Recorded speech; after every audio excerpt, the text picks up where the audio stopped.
কুৰিলন্ত সমেধ তিনি যাহাৰ যজ্ঞতয় আশী প্ৰত্যেক দেৱতা ৰাখি লৈলা ভাগ পূজা ভিনে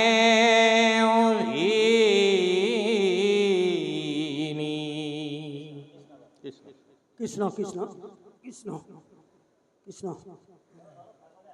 পৰম আজি উজনি ভকত কুমাৰ এই গুৰু আসন ভাগ প্ৰতিষ্ঠা কৰাৰ বাপ সমস্ত আই সমস্ত এই বৈকুণ্ঠ প্ৰায়ণ বৈকুণ্ঠ ধাম হিচাপে আজি ইয়াত ৰচিত আমাৰ অতি আদৰৰ মূলৰ আৰু আমাৰ যোৰহাট জিলাৰ ভোটাতৰাৰ দৰে সদৃশ আমাৰ অনিল বাপজনা আজি আমাৰ এই গৃহত দেখি সদায় সঁচাকৈ আমাৰ মনটো বৰ সন্তুষ্টিত হৈছোঁ। জয় জয়তে তেখেতৰ পদকমলত এই অভাজনে সেৱা আগবঢ়াইছোঁ।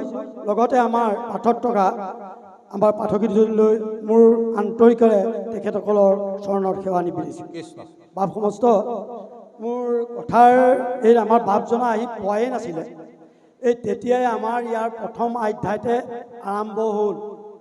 আৰম্ভ হ'ল কি যে ভাগৱতৰ প্ৰথম অধ্যায় হ'ল মংগলাচৰণ। বাপ এই মংগলাচৰণ যে আৰম্ভটো হ'ল কিয়নো এই প্ৰথম ভাগ মংগলাচৰণ বুলি তেখেতে আৰম্ভ কৰিলে প্ৰথম প্ৰশ্ন। দ্বিতীয় এই গাই থাকোঁতে লাষ্টলৈ কথা এভাগি ক'লে যে কৃষ্ণক পূজা ভগৱানক সেৱা কৰিছোঁ কৃষ্ণক সেৱা কৰিছোঁ হয়, কিন্তু কৃষ্ণ সেৱাটো বিঘিনি আছে বুলি কৈছে। সেই কথাটো কেনেও বিঘিনি আছে, কৃষ্ণ সেৱাটো আমাৰ বিঘিনি।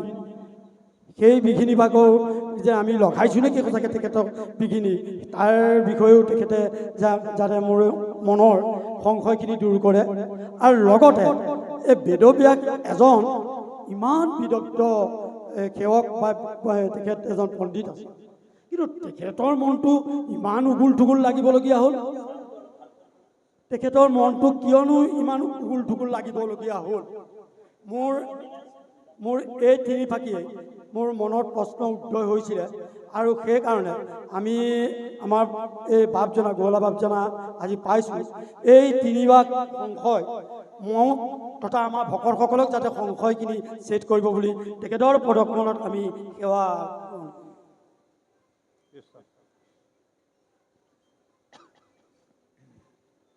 কৃষ্ণ কৃপালু বাপাই সমস্ত ভাগৱতৰ এই যে মংগলাচৰণ বুলি প্ৰথমে দিছে, বাপৰ প্ৰশ্নটো এইটোৱে যে মংগলাচৰণনো কিয় লিখিছে, হয়নে বাৰু? সেইটোৱে প্ৰশ্ন। আপুনি অলপ ওচৰ আহকচোন বা অলপ ওচৰলৈ আহক। এতিয়া মংগলাচৰণ কিয় মানে আনিলে বেদব্যাসে? মংগল যুগ আচৰণ তাৰমানে এ ৰাম নানা শুভ কৰ মত আচয় বিঘিনি হেহি হেতু ঈশ্বৰক কৰৈ নমস্কাৰ। বোলে শুভ কৰ্মটো বিঘিনি থাকে দেই বাবা। সেইকাৰণে শুভ কৰ্ম কৰাৰ আগতে এই যে পদবন্ধে যে ভগৱন্তৰ গুণানুকীৰ্তন লিখিছোঁ, লিখাৰ কাৰণে কিবা ভুল দুখ ত্ৰুটি হোৱাৰ কাৰণে এই মংগল যুগ আচৰণ। কাৰ মংগলাচৰণ? যিজন পৰমাত্মা ভগৱান, যিজন সৰ্বদ্ৰষ্টা, যিজন সৰ্বস্ৰষ্টা। সেইকাৰণে ভকতৰ আশীৰ্বাদ, এইটো এটা ভকতৰ আশীৰ্বাদ দেই বাপাই। এতিয়া ভগৱানৰ আশীৰ্বাদটো ভকতে পায় আৰু ভকতৰ আশীৰ্বাদটো ভগৱানে বিচাৰে। সেইকাৰণে ভকত কি বুলি আশীৰ্বাদ দিব ভগৱানে? ভকতনো কি বুলি আশীৰ্বাদ দিব? জয় ৰাম, এই ৰাম তোমাৰ জয় হওক, জয় কৃষ্ণ, হে কৃষ্ণ তোমাৰ জয় হওক। তো এই ভকতৰ আশীৰ্বাদটো ঈশ্বৰেও বিচাৰে। কি কাৰণে? ভকত মোৰ হৃদয় বুলি কৈছে ভগৱান, আৰু ময়ো ভকতৰ হৃদয়। মই বিনে ভকতে নিচিন্তে কি চোৱান, ময়ো ভকতত পৰে নজানো আৰ। এই ৰাম ভকত সমান সখী অমূৰ আছে কোন মই মহা ভকতৰ ফুৰু পাছে পাছ হয়নে বাৰু? সেইকাৰণে মংগলাচৰণটো বেদব্যাসে আনিলে প্ৰথমে কৈছে জন্মাদস্য যতুহু অম্নয়াদি ইতৰত স্বাৰ্থস্য ভিজ্ঞ সাৰাত। এইটো মংগলাচৰণ প্ৰথমতে 3টা শ্লোকত ভগৱন্তৰ মহিমা ভগৱন্তৰ গুণানুকীৰ্তন কৰিছে 3টা শ্লোকত হয়নে বাৰু?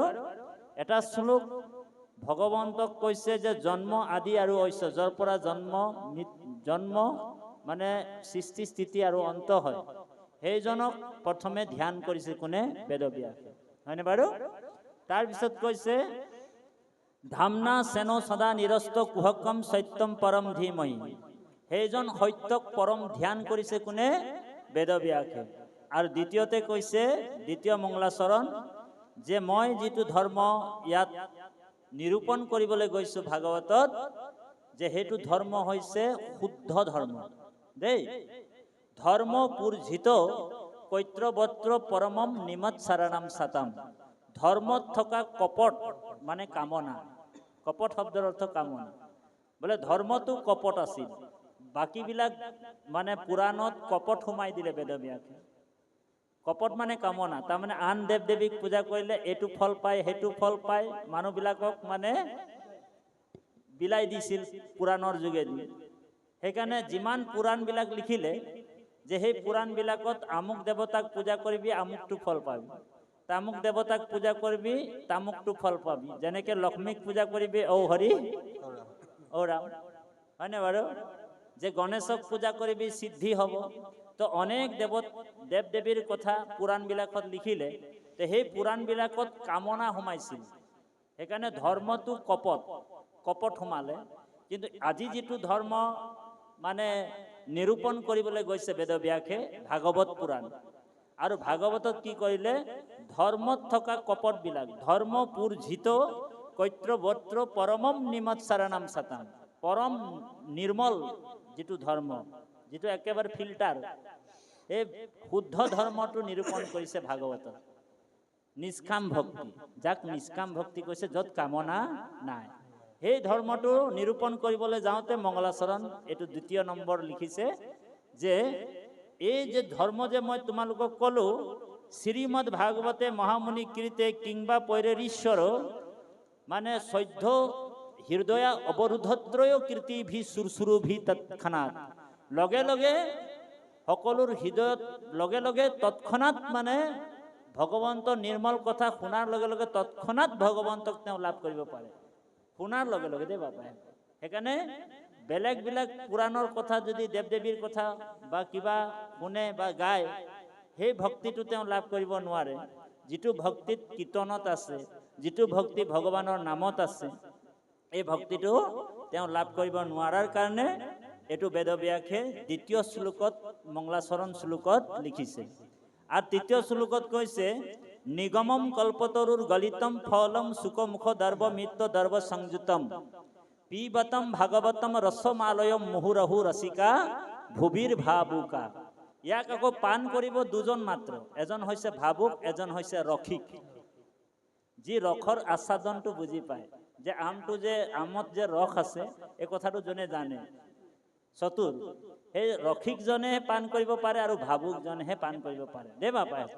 এতিয়া কথা হ'ল কি নিগমম কল্পতৰু গলিতং ফলম, এই যে কল্পতৰু বেদৰূপী বৃক্ষৰ যিটো মহাফল সেইটোৱে হৈছে মহাভাগৱত, বুজি পাইছেনে? এই মহাভাগৱতক ৰসত চতুৰ যিটো জন সেইজনেহে পান কৰি আছে। সেইকাৰণে বেদৰূপী বৃক্ষৰ মানে বেদৰূপী বৃক্ষ, এতিয়া বেদৰূপী ফল কেনেকুৱা ফল মই অকণমান তাৰ এটা উদাহৰণ দিছোঁ। এতিয়া বেদৰূপী বৃক্ষটোক আপুনি অনা নাই, তাৰ ফলটোহে আনিছে। কিয় আনিছে? এতিয়া আপোনাৰ চাব, বহুতে যদি ভাবে যে আমৰ সোৱাদটো মই গছটোত পাম বুলি ভাবে, তেনেহ'লে গছৰ বোলে পাত এটা যদি চুবাই থাকে সেই সোৱাদটো পাব নেকি? বোলে যিটো আমত পাব সেইটো সোৱাদটো নাপায়, পাব জানো? বোলে আমৰ বোলে লাঠিবিলাক বোলে ঠাল ঠেঙুলিবিলাক ডাল পাতবিলাকক যদি চুবাই থাকে বা বাকলিটোক চুবাই থাকিলেও আমৰ যিটো সোৱাদ এইটো আম পাবনে? নাপায়। ক'ত পাব বোলে? আমটোতে পাব। সেইকাৰণে সেই বেদৰূপী কল্পতৰু বৃক্ষটোৰ মহাফলটো হৈছে কি? মহাভাগৱত। সেইকাৰণে আপুনি মই এই ভাগৱত যেতিয়া শুনিম, ভাগৱত যেতিয়া পঢ়িম, সেই বেদৰূপী কল্পতৰু বৃক্ষৰ যিটো ফল, মহাফলটো আমি আস্বাদন কৰিব পাৰিম। আৰু যেতিয়া আস্বাদন কৰিম, তেতিয়া কি হ'ব? সংসাৰৰ যিটো ভয় আছে, মৃত্যুৰ ভয়, যে এই মৃত্যুৰ ভয়ৰ পৰা আমি পৰিত্ৰাণ পাব পাৰোঁ। সেইকাৰণে ৰজা পৰীক্ষিতক বেদৰ কথাও শুনাব পাৰিলেহেঁতেন, বাকী পুৰাণৰ কথাও শুনাব পাৰিলেহেঁতেন, কিন্তু ৰজা পৰীক্ষিতক অকল মহাভাগৱত পুৰাণৰ কথাহে শুনাইছে। কাৰণ মহাভাগৱতে মৃত্যুৰ ভয়ৰ পৰা পৰিত্ৰাণ কৰিব পাৰে। গতিকে এইটো হৈছে মংগলাচৰণৰ কথা। আৰু দ্বিতীয় কথাটো কি আছিলে বাৰু?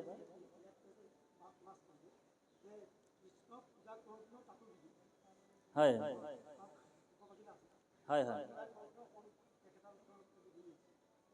নহয়, ইয়াত এটা কথা কৈছে, আপুনি ঠিকেই ধৰিছে, যে যিটো কৰ্ম কৰোঁ আমি ইয়াতে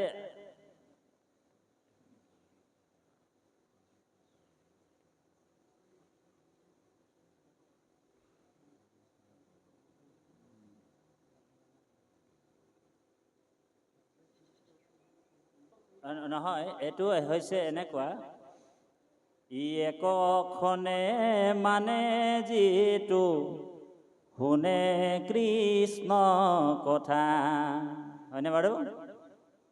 তাৰ বিনে আবাৰ যি বন যায় বৃথা, কৃষ্ণ অৰ্পিয়াই আমি কৰো কৰ্ম যত, তাতো নানা বিঘ্নি আছে জানিলো মনত, হয়নে বাৰু? এতেকে পিয়ায়ো কৃষ্ণ চৰিত্ৰ অমৃত, শ্ৰৱণ মাত্ৰকে যেন হওঁ কৃত কৃত, জাগ যুগ যজ্ঞ কৰি দুখ পাইলো মাত্ৰ, আবে কহিও মহা ভাগৱত শাস্ত্ৰ। শাস্ত্ৰৰ কথাবিলাক আউল লগাই দিয়ে বাপাসকল দেই, সমস্যাত পৰি যায়। বহুত মানুহ বুজিব নোৱাৰাৰ কাৰণে বৰ খেলি মেলি হৈ যায়। এতিয়া ইয়াতে ক'লে যে কৃষ্ণত অৰ্পিয়া আমি কৰো কৰ্মযত, তাতো নানা বিঘ্নি আছে জানিলো মন। এতিয়া কি কৰ্ম অৰ্পণ কৰে এইটো কথা আহি গ'ল। এতিয়া সেই শৌনক প্ৰমুখ্য কৰি যিসকল ঋষি আছিল, 2800 সহস্ৰ ঋষি, সেইসকল কি কৰ্মটো অৰ্পণ কৰিছে ভগৱানক? যিটো কৰ্ম ভগৱন্ত গ্ৰহণ নকৰে সেই কৰ্মটো অৰ্পণ কৰিছে। সেইকাৰণে তেওঁলোকৰ বিঘিনি হৈছে। যিটো কৰ্ম কৰিব লাগে সেইটো কৰ্ম নকৰি যিটো কৰ্ম বিপৰীত কৰ্ম কৰিছে, সেইকাৰণে তেওঁলোকে বুজি পাইছে। হয়, তেওঁলোকৰ বুজি পোৱাটো সেইকাৰণে কৈছে যে যিটো কৰ্ম কৰোঁ আমি আচয় তাতো মহাবিঘ্নি, তাৰমানে ভগৱন্তৰ ভক্তি কৰিছে, কিন্তু যিটো পদ্ধতিৰে কৰিব লাগিছিলে সেই পদ্ধতিটো তেওঁলোক বুজি পোৱা নাই। তেওঁলোক মানে অৰ্পণে কৰিছে কৃষ্ণতে, কাৰণ যজ্ঞৰ ভোক্তাটো ভগৱান নাৰায়ণে হয়, যজ্ঞই কৰিছে, কিন্তু যজ্ঞটোত কি কৰিছে তেওঁলোকে? মানে পৰম ব্ৰহ্ম পৰমাত্মা কৃষ্ণ কথা অমৃত পান কৰাৰ লগে লগে জীৱন্তে মুক্ত হোৱা যিটো পথ আছে, সেই পথটো মানে আচৰণ নকৰি তেওঁলোকে বিপৰীত পথটো লৈ ল'লে। কি বোলে? যজ্ঞ। তো যিটো জাগাত যিটো কাম কৰিব লাগে, সেইকাৰণে কি কৈছে? তেওঁলোকৰ বিঘিনি সোমাইছে। সেইকাৰণে কৈছে যে যজ্ঞৰ যোগেদি তেওঁলোকৰ কল্যাণ নাই। সেইকাৰণে কৈছে হৰিৰাম হৰিৰাম এই মূল মন্ত্ৰ, কলিত নাহিকে তপ জপ যজ্ঞ যন্ত্ৰ। আৰু এই মহাভাগৱত দ্বিতীয়বাৰৰ কাৰণে উগ্ৰশ্বৰ বা সুতক আসন পতা, মানে আসনত সত্ৰ পাতি বহাই তেওঁৰ মুখৰ পৰা কলিযুগত ভাগৱত কথা শুনিবলৈ বিচাৰিছিল। কিন্তু তেওঁলোকে কৰি আছিল কি কৰ্ম? যে তেওঁলোকে যজ্ঞ যাগ যজ্ঞ পূজাত গুৰুত্বটো বেছি দিছিল। বুজি পাইছেনে বাপাই? এতিয়া আপুনি ময়ো যদি যাগ যজ্ঞ পূজা এইবিলাকত যদি বেছি গুৰুত্ব দি ভাগৱতত যদি আমি গুৰুত্ব নিদিম, তেতিয়াহ'লে আমাৰ কল্যাণ হ'ব নে নাই বাৰু? আমাৰো কল্যাণ নহ'ব। সেইকাৰণে আমাৰ কল্যাণ হ'বৰ কাৰণে আজি ভাগৱতৰ অনুষ্ঠানটো ইয়াত পতা হৈছে। আজি এই যে ভকতসকলে যে উদ্দেশ্য লক্ষ্যটো কি? যে ভগৱন্তৰ কথা অমৃত পান কৰাৰ লগে লগে কি বুলি কৈছে, লগে লগে ভগৱন্ত আমাৰ হৃদয়ত প্ৰৱেশ কৰে বুলি কৈছে। হৃদয়ত ভগৱান প্ৰৱেশ কৰে। সেইকাৰণে কৃষ্ণক ভক্তি কৰাটো একেবাৰে সহজ, ভগৱানক লাভ কৰাটো একেবাৰে সহজ। ভগৱানে কৈছে যে মোক পাবলৈ হ'লে তোমালোক যজ্ঞ কৰিব নালাগে, এক যাগ যজ্ঞ পূজা পাতল একো কৰিব নালাগে। বোলে কি কৰিম, বোলে মোৰ ভকতৰ সংগত বহি বোলে মোৰ নাম কীৰ্তন কৰিলেই মোক লাভ কৰিব পাৰা বুলি কৈছে। সেইকাৰণে নাৰদক কৈছে যে হে নাৰদ, নাহম তৃষ্ণামি বৈকুণ্ঠে যোগিনাম হৃদয় নচ মদ ভক্ত যত্ৰ গাৱন্তি তত্ৰ তিষ্ঠামি নাৰদ। মই বৈকুণ্ঠত নাথাকো ৰয়, যোগীৰ হিয়া এৰি সমুদায় থাকো ভক্তৰ কীৰ্তনক চাই। এই ভকতৰ কীৰ্তন চাই মই থাকো বুলি কৈছে। গতিকে যোগীৰ হিয়াটো মই নাথাকো বুলি কৈছে। সেইকাৰণে আমি যিটো কৰ্ম কৰো সেই কৰ্মটোত বিশ্বাসটো আমাৰ থাকিব লাগিব। এতিয়া যজ্ঞ কৰিছে ঋষিসকলে, কিন্তু যজ্ঞ কৰিছে, তেওঁলোক যজ্ঞৰ প্ৰতিও বিশ্বাসটো নাছিল। সেইকাৰণে তেওঁলোকে অনুভৱ কৰিছে, উপলব্ধি কৰিছে, বোলে আজি আমি যজ্ঞ ইমান হাজাৰ বছৰলৈকে কৰিছো, কিন্তু বিশ্বাসটো দেখোন মোৰ যজ্ঞৰ প্ৰতি নাই। মানে যিটো আমাক গতি দিব নে নাই, যজ্ঞটোৱে আমাক গতি দিব নে মুক্তি দিব নে কি কৰিব, বোলে ইমান দিন আমি যজ্ঞ কৰিছো কিন্তু যজ্ঞত আমাৰ বিশ্বাসটো নাই। সেইকাৰণে আমাৰ বিশ্বাস জন্ম হোৱা যি বস্তু, বিশ্বাস জন্ম আমাৰ ক'ত হ'ব, যে শ্ৰৱণ আৰু কীৰ্তন ধৰ্ম যেতিয়া পালন কৰিব আপোনালোক, তেতিয়াহে আপোনালোকৰ সুদৃঢ় বিশ্বাসটো জন্ম হ'ব। আহি যাব, নিজে নিজে আহি যাব, সুদৃঢ় বিশ্বাসটো আহিব। সেইকাৰণে বাপাইসকল, এইটো আপোনাৰ দ্বিতীয় প্ৰশ্নৰ উত্তৰ। বাপ আপুনি সন্তুষ্ট নে? এফালে অকণমান দি দিয়ক। তেখেতনো কেনেকৈ মনৰ উগুল থুগুল হ'বলগীয়া হ'ল? তেখেততো ইমান অগাধ শাস্ত্ৰ লিখিছে, এইটো কেলেনো অগাধ পণ্ডিত হৈ পেলাই এজন বেদব্যাস মুনি এজন উগুল থুগুলক আকৌ নাৰদক লগ পাবলগীয়া হ'ল। কৃষ্ণ কৃষ্ণ। এতিয়া আমাৰ বাপৰ তৃতীয় প্ৰশ্নৰ উত্তৰটো এনেকুৱা যে বেদব্যাস আপোনাৰ ইমান অগাধ পণ্ডিত হয়, তেওঁ কিয় উগুল থুগুল হৈছিল? মন বদৰিকা আশ্ৰমত বহিবলগীয়া হ'ল। আৰু ভগৱন্তৰ অংশ অৱতাৰ, 24 অৱতাৰত বেদব্যাসো পৰে। ইয়াৰ লক্ষ্য আৰু উদ্দেশ্যটো এইটোৱে যে যিমানবিলাক পুৰাণ লিখিলে বেদব্যাস, বেদক 4 ভাগ কৰিলে বেদব্যাসে, কিন্তু জাতি ধৰ্মৰ কথাও লিখিলে, কিন্তু ঈশ্বৰৰ জন্ম লীলা ৰহস্য কথা তেওঁ কোনো এটা শাস্ত্ৰতে প্ৰকাশ নকৰিলে বহলভাৱে দেই। সেইকাৰণে তেওঁৰ মানে নিৰন্তৰে তেওঁৰ অপৰাধ হ'ল কিয়?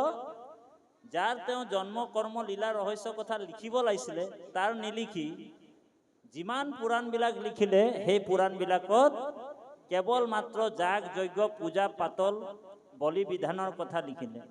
আৰু সেইকাৰণে নাৰদে আহি কৈছে যে কলিযুগৰ মানুহ এনেও স্বভাৱত লম্পট, এই ৰাম স্বভাৱত লম্পট বিষয়ত অনুৰাগ স্বৰ্গ পাইব বুলি ৰংগৈ কাটো শংখ সাগৰ। কলিযুগৰ মানুহবিলাক বোলে স্বভাৱত এনেও লম্পট, আৰু এইফালে আকৌ এই স্বৰ্গৰ হেৰিটো দি দিলে নহয়, তোমালোক বোলে বলি বিধান কৰা তেতিয়া তোমালোক স্বৰ্গ পাবা। এতিয়া আমাৰ মানুহবিলাকো, আমাৰ আদিবাসী মানুহ হওক, চাহ জনগোষ্ঠী মানুহ হওক, কালী পূজা কৰে, দুৰ্গা পূজা কৰে, তাত বলি দিয়ে। ভাবে মানে কালী পূজা দুৰ্গা পূজাত ভাবে দেৱীবিলাকে মানে বলি খাই বুলি ভাবে, তেজ খাই বুলি ভাবে, হয়নে বাৰু? আৰু ছাগলী এটা 12টা বজা ৰাতি পূজা কৰে দেই। আপোনালোকৰ ইয়াত নকৰে, কাৰণ ইয়াততো চব ভকত হ'ল যেতিয়া। আমাৰ এইফালে কৰে, 12 বজা ৰাতি পূজা কৰে, কালী গোসানীৰ ওচৰত মানে বলি দিয়ে। আৰু দেৱীয়ে খাইছে বুলি নিজৰ মানে দেৱীৰ মানে নাম হয়, আৰু নিজৰ ঔ হৰি ঔ ৰাম হয়।